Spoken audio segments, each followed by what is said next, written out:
I was working at an Office Max printing centre a couple of years ago when I had this strange encounter. The part of the town where the Office Max was located wasn't the best. The public transport hub was only a block away, so the homeless would often come into our store for breaks from the heat or the cold or whatever weather it was outside. There was a field to the right of the building, with some trees where the homeless people would set up camp. Even the sidewalks in the area looked homeless because they were so grimy and black. One morning, while taking out the trash, I got yelled at by a homeless man for being too loud next to his sleeping area, which was behind our dumpster. I give you all the details so you can understand how ever strange this area was. The store closed at 9 PM every night, and on the night it was 8:45 PM, and we were all anxious and ready to go home. I had finished my cleanup routine in the print centre and started doing my other duties to help the rest of the store. I was also in charge of keeping a few aisles near me looking nice throughout the day, so I had to split my time between helping customers and keeping the area nice. Each night I would go through the aisles and do a final touch-up. A homeless man had entered the store, and we all groaned to each other through our walkie-talkie headsets. We always browsed around for like an hour and never bought anything, then left after moving stuff around. If the homeless man came in as close to closing time, we would have to find a way to get him out without actually asking him to leave. Our managers were very strict on asking customers to leave even if it's past closing time. I was working my way through the aisles, cleaning up when I heard a cough from my printer centre area. Since I was walking away from that area frequently to do work on other parts of the store, this is a common way to get my attention. I walked back to my printing station to find the homeless man leaning on my counter. "Hello and welcome to Office Max," I said with an impeccable attitude. You get freakishly good at it when you work in retail. I need to print some pictures," he said with a rough voice. He slapped an SD card on the counter and leaned back, watching me expectantly. "Of course," I said, not yet reaching for the card. "What kind of paper would you like this on?" "I have regular paper, photo paper, card stock, all kinds of stuff." "Photo paper," he said. I went to retrieve the paper that we kept stored in the back shelf so I could load it into the printer. I came back, showed him the paper for his approval, and then loaded it into the printer. I came out for the SD card, and as I put my hand on top of it, he put his hand on top of mine. Hard. "Don't look at them," he said, looking me in the eye. "They're private." I nodded. This wasn't actually that unusual. The crazies and the homeless always considered their pictures to be private and no one else's business. I took his card and stuck it into the computer and pulled up the folder. He sat down in the chair we provided for the customers to sit and work with us from across the counter. He grabbed the mouse and asked me to turn around while he got the ones he wanted. I told him to put them in a separate folder so I could print them all off at once without looking at them. Then I humoured him and turned back around the other way, but it was impossible not to see the flickering of the images out of the corner of my eye as he previewed each of them and put the ones he wanted to print into the folder. "What's he doing?" my closing manager asked. There were 3 of us on there that night closing. It was 8:55 PM, so he was just checking how much longer. "Printing some pictures," I said discreetly into my headset. We were very good at this too, since we didn't want to sound like we were interrupting our customers. "Who are you talking to?" the man said in a rush, leaning forward. I could smell his teeth rotting. "My boss just wanted help cleaning up after I'm done helping you," I exclaimed, turning to face him. "Turn back around," he practically shouted. I raised my eyebrow and turned back around. For those of you who think, well, he should just have gone to a photo booth at Walmart if he wanted real privacy, it was actually cheaper to print photos at our store and then crop it down from a full 8.5x11 sheet. Those booths are super expensive. He clicked a few more times before turning the computer monitor back to face me. "Okay, I'm ready," he said. I turned back around to find the new folder containing 63 images. I opened it, selected the first image and hit print.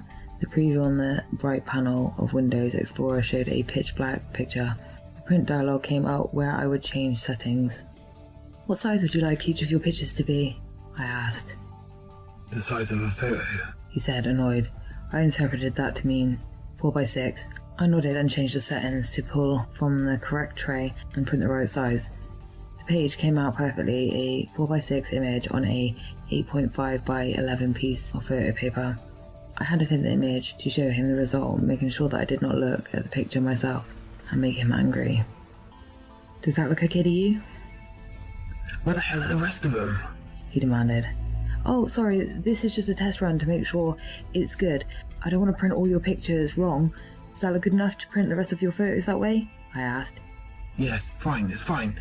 He said, putting the page face down on the table impatiently. I went back to my computer to highlight them all. The same image popped up in the preview panel. I hit print. "What's taking so long?"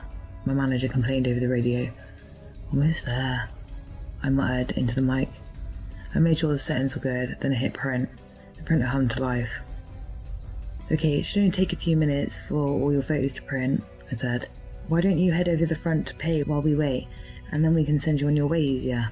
I'm not leaving my pictures here. He said stubbornly. "Okay," I said with a shrug and a smile. Again, I'm really good at this customer service attitude.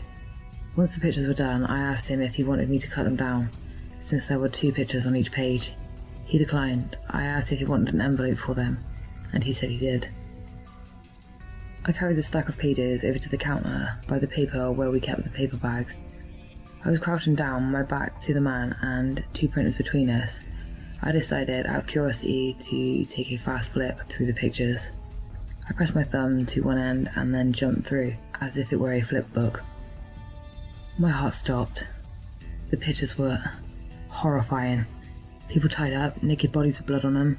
Some were bruised and badly beaten, others had deep stab wounds and some guts pushing out of the wounds.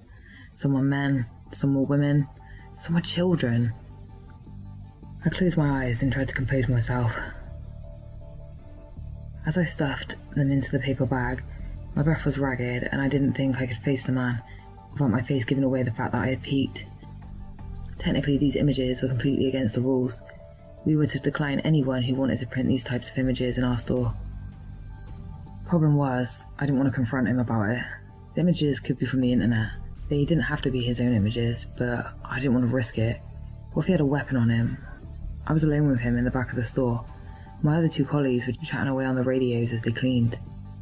"Call 911, I whispered quietly into the headset. They hadn't heard me. I must have talked over one of them. I paused. Should I take one of the pages out as evidence for the police? If I went back now, he would be gone by the time the police arrived, even if my co-workers heard me and had called them. Not being able to stay where I was without looking suspicious, I tried to smile and walk back towards him. He was watching me intensely as I came over. I handed the bag to him with a shaking hand. He snatched it. "Okay, have a nice night," I said. "They can help you pay up front." His eyes narrowed and he glared at me. Accept. He said. I swallowed. I need my SD card. I exhaled. "Right, of course." I fumbled, pulling the SD card out of the adapter on the computer and handed it to him. He left without saying another word, heading towards the front. "Customer coming up to pay," I said into the headset, my voice trembling. They were still chatting and hadn't heard me. "There's a customer coming up to pay," I said again. My manager heard me this time. He sent my co-worker to the register to help bring him out. "Brandon," I said quietly, "please go into the office and call the police." "Why? What's wrong?" he asked. "That man, he was printing pictures of dead bodies," I said. "What?" Brandon hissed. "Call the police, now," I whispered. There was a minute of silence. The co-worker at the register had heard everything we were saying and was talking quiet. It was taking quite a while ringing the man out. I could see the front register from where I was. Brandon said the police were on their way, but they wouldn't get here in time. The process could only take so long, however. The man walked out with his paper bag full of pictures. I rushed to the front to hide around the corner and watched through the window. Brendan poked his head out from another window in the store to watch as well. The other co-worker stood there by the register, blatantly staring. We watched the homeless man walk towards the north corner of the store property and meet a man there. The man was standing there straight and dressed very well. You couldn't see his face because while the streetlight illuminated his body, his face was obscured by shadows. The homeless man approached the other man and handed him the paper bag. The man opened it, shifted through the images, and nodded. The homeless man gave him the SD card, and the man gave him a few bills of money. The two separated. The homeless man walked south, the man turned north. As the man walked away with the bag under his arm, he turned around to face us. He gave us a big wave and then turned and walked away. A chill ran down my spine. The police arrived 15 minutes too late. They never found out anything worthwhile to figure out what had happened. I may have printed out a serial killer's pictures.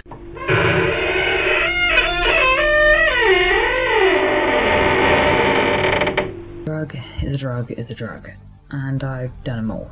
Well, okay, not literally every drug known to man, but I've got the big ones under my belt. I'm 2 years clean now, but I have to admit I still really miss it, especially heroin. It's not to say I don't miss hitting the pipes or ripping lines, but heroin was my best friend. Always there for me, no matter how shitty my life got. The thing about heroin, it's the chase. The first time you get some of that beautiful lie into your system, fuck. It's indescribable. Just imagine the feeling of complete peace and comfort, multiply that by 1,000-fold, and you might be on the right track. Nothing comes close to that fucking buzz, man, I'm telling you. But that's just it. Nothing, not even the second shot of H, comes close to the first fucking time. That's why people always keep going back to it. That's why it's a chase. But I'm not here to talk about the wonders of heroin. If I keep it up, I might just end up falling back out. My girl Katie and I fell in love with heroin long before we fell in love with each other. We grew up together, but she always had that little sister feel to her. She was a bit fat, so I never really wanted to fuck her. Not for lack of her trying though. I was a considerably good looking guy, an Italian stallion, so I never had trouble getting them ladies, you know what I'm saying? Once Katie started on the coke though, shit, the weight just fell right off. I started seeing it differently, you know? Like, sure, we'd get real stoned together and hang out and shit, but now I could see her as my girl. That changed when Paulie died. The guy didn't really do drugs, not like me and Katie at least. He primarily drank. Yes, alcohol is a drug. Smoked a lot of pot and would rip occasional lines now and then. But his last birthday, Katie wanted to do a little something special for the guy. She cooked him up a nice hit of heroin and convinced his drunk ass to bang it. Had I been around, I would have slapped the shit out of her, but I was too damn stoned to know where I was. Well, Katie cooked him up a hit that would have knocked an elephant on his ass. Never mind a first timer. Poor Paulie. Never even had a chance. Overdosed on his 22nd. Fucking kid was just getting started in life. I hadn't even seen much of him in the past years, prior on account of the fact my mind was elsewhere, 24/7. But Paulie was finally becoming an adult and I felt I could hang around him again. I was really looking forward to reconnecting with him. As you can imagine, this put quite a strain on mine and Kate's relationship. We stuck it out though, I had no other choice. After Paulie died, we went as hard as we could. She was burying the guilt, I was just burying the pain. I had this newfound resentment towards her, but deep down I knew it was an accident. It had to be, right? Time went on, as it tends to do, and we both became more reliant on the drugs. The fuck did I care? I was lost, and the only person I had was this fucking junkie broad. That changed though, once we started hitting up these trap houses around the city. They were dirty as fuck, as some of you may know, but they were always full of the same like-minded individuals. Kate and I started shooting with these 4 others, who we'd somewhat befriended. There was Rotten Ronnie, his girlfriend Luce E, Alibaba, and Marcel. I liked my new circle of friends. We had this understanding with each other, a common interest. I didn't give a fuck what they did, none of them judged me. All 6 of us eventually started going to the same houses exclusively. Stick with the devils, you know, right? The guy that ran the place was starting to recognise us. He was a fucking beast of a man. Fiercest motherfucker you ever seen. And he knew it. Giant black dude going by the name of Pops. He's still out there. You ever meet him, turn the fuck around and run as far as you can. Of course, I didn't know to give that advice at the time. Anyway, Pops never touched shit. He just kind of oversaw the house, made sure people didn't fall out or burn the motherfucking place down. Shit like that. So this particular day, Katie is sick. Good for me, I thought, because I'm getting low on supplies and didn't exactly feel like sharing. She was throwing up one morning, so I just left her in the apartment. Didn't have much aside from a mattress on the floor, but I knew she'd manage. I get to the house and I'm heading to the door when I notice Pops is standing on the front porch talking to some Asian guy. This guy was dressed real nice too. They both looked at me as I approached. Pops leaned towards the guy and said something, and then the guy left. As he passed me, he just kind of smiled. It was weird, but you do business at the trap house, you come to expect weird. Where your girl at? Pop says to me. This caught me off guard because Pops never really talks to anyone. I'm sick, I said with a laugh. Pops looked pretty annoyed after hearing this. I went to pass through the front door, but Pops positioned himself in front of me. Got some words for ya. Then you go on, recite them to your pals, follow me, he said, and he hid inside. Okay, what the fuck is this? I'm thinking to myself. But hey, if the boss man wants words, who am I to argue? I followed him into what I assumed used to be the kitchen. Sit your guinea ass down and check this shit, he said while producing a small package from his pocket. I sat on a dilapidated chair by a rotten old table. He sat across and put a package in front of me. It looked like individual wrapped hits of what I assumed to be heroin, but a little lighter in colour. I've got something real special for all yours today, he said. Look, I'm pretty strapped for it. I started, but Pops interrupted. See, don't come with me with that shit. Chinaman come through and needs to test us on our new package. Chinaman says this shit be free, this shit be free. Any condition, I need your friends too. Chinaman looking to see how this shit hard is, so we need your involvement. Your girl ain't here, so I'm hold on to her till she's good and ready. Fuck, what a day. First I get my personal to myself, and now some free smack. Wait. Hold on. There's a catch, I asked. Huh. Shit, you catch. The fuck do you care? You motherfucking junkie man, I swear. But what kind of fiend gonna turn down free shit? Any motherfucker in this place would be more than happy to bang this shit. I mean, you're alright and all, there'd be a catch, but is it really gonna stop you? Fuck, he was right. No, I'll take it. Just, what exactly is it? I asked. Well, it ain't H. I know look it, but it ain't. It's supposed to be new high potent shit. Make you feel like on your first ride all over again. We need one of you to smoke it, one of you to bang it, one of you to hoop it, one to rip, one to swallow. You think you can do that? Pops asked. Fuck yeah, I said. I was gonna get your girl to take it with booze, see how that shit mix. She gonna be around at all today? He asked me, sounding surprisingly eager. Sure, I guess, once her stomach settles, I told him. I knew she'd be around eventually though, when she realised I left her sweet fuck all in way of catching a buzz. Aye then, get on, he said and gestured for me to leave. I was so excited, I raced upstairs and then found my shooting crew hanging out in the usual rundown bedroom. We were in there so often that it was designated as our spot. They were there, all four of them. I told them what was going on, and they lit right up, couldn't believe it, and quite frankly, neither could I. Just then, I had an idea. If this shit's really that good, then why not save it? I opted for smoking it, as always my preference, and they all agreed. Lucy would swallow, Ali B, a natural banger, Marcel always liked his candy up the nose, and Ronnie, the dirty rotten prick that he was more than excited to shove it up his dirty fucking ass. So I stuck to my plan. While everyone was getting their shit prepared, I swapped mine out. I figured Kate wouldn't be pissed at me for taking what was left, and the anniversary of Paulie's death was coming up, so why not save it and do it with her on that inevitably shit day? Thank fucking God I swapped it out. We all took our hits, and an indescribable rush hit me like a wave. I felt at peace once again. Before I zoned out completely, I took a look around the room. They all seemed to be enjoying themselves extensively. Holy shit, I couldn't wait. Here I am smoking the old shit, while they're all getting to enjoy the inaugural hit of this new game changer. When I woke, I was met with a scene that would change me forever. I couldn't help but question everything right now. No fucking way am I seeing what I'm seeing. But it was all right there in front of me. They were all laid out, moving oddly, not jerking or anything like that, but just subtle movements. I started to realise that the injection points of each was where the most movement was. For example, Ali B, he shot up, sitting up against the wall with his head drooped to the side, blood run down his chin, and his eyes had that look that only looks natural on a corpse. His arm though, it was pulsing. The vein that was stuck to the needle, it was moving as if something was trying to make its way out. Fuck, this can't be real. I looked over at Lucy's corpse. She was laying on her back near the far corner of the room. Marcel was laying face down beside her. I could see that Luce had a lot of blood down her mouth. I just sat there staring in disbelief. Then I noticed movement from both Luce and Marcel. Strange movements. Luce's chest was moving in and out, but not like breathing.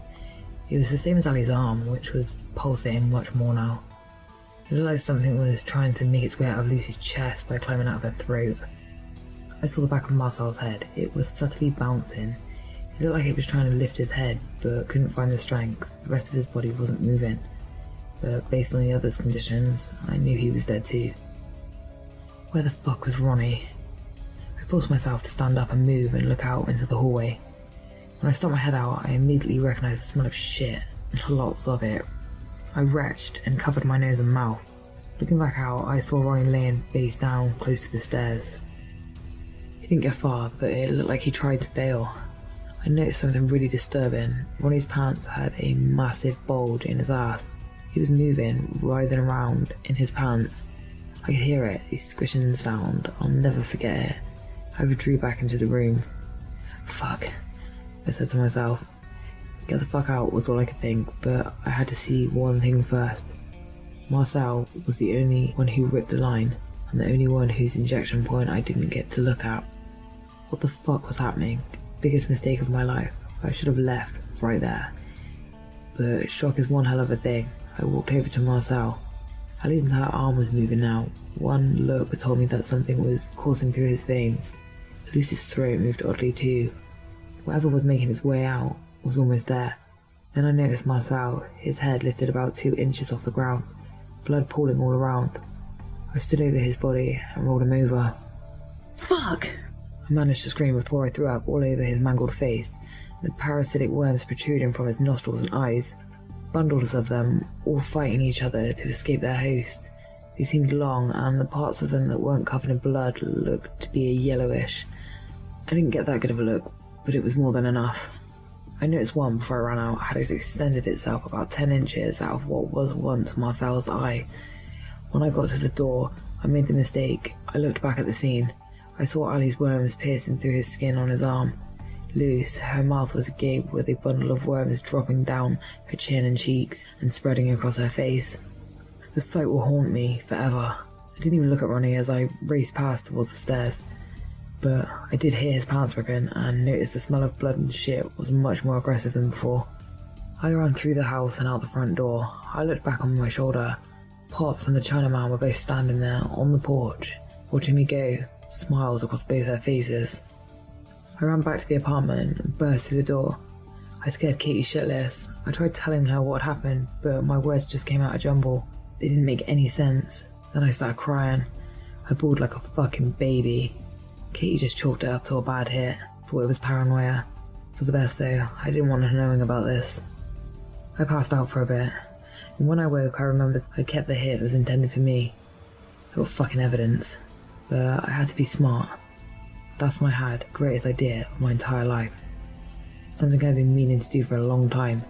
It would take a lot of time and effort, but I knew this could work, and I knew it would be beautiful. I stashed that shit in my personal secret spot under the floorboards, a spot which Katie legitimately never knew about.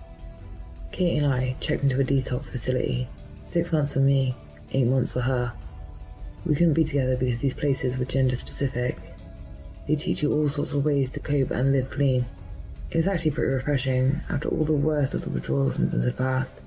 Hell, spending years hanging in the worst trap houses the city had to offer, and anything seemed nice. But I liked this place. The staff were especially nice. I never told them what happened. Who'd believe me? So Katie and I moved into an apartment in a nice part of town. The money we saved from getting off the junk was shocking. We were able to afford these things called groceries, and pay these other things called bills. I brought the shit with me. Unbeknownst to Katie, she still didn't know I had it. Well, just last week was the anniversary of Paulie's death. Kate and I decided we would do something special. We went out to dinner. She listened to my stories about him, laughed, I even cried a little bit.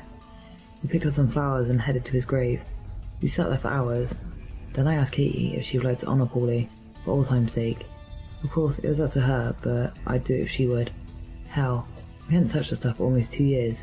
We were in control and blah blah. It was easy. She was reluctant at first, but once I pulled out the package, I could see her light up. I actually hesitated. Seeing the package again, a flood of fucking memories came crashing back. But looking at Katie's face and Paulie's grave, well, that made it easy again. I ran to my car, grabbed a CD case and produced 2 lines. "Ladies first," I said with a wink, and handed her the rolled up bill. She hesitated, then laughed, and took that line like a fucking champ. She didn't miss a step. "Oh my God," she exclaimed, after polishing off her line. She looked so happy in the moment. "Good," I thought, and then said, "You get both." "But," she started, but I put my hand up and smiled. "I've got more in the car. Get comfortable, and I'll be right back." I leaned in and kissed her on the cheek before heading to my car. I got into the car, and I pulled out my cell phone and dialed. She didn't answer, so I left her a message on her machine. "Hey, it's me. I'm sorry for calling this hour. I just wanted to let you know Paulie can rest easy now. I miss my little brother. I'm sorry that any of this ever happened. I love you, Ma." I hung up the phone, wiping tears from my eyes, and started the car.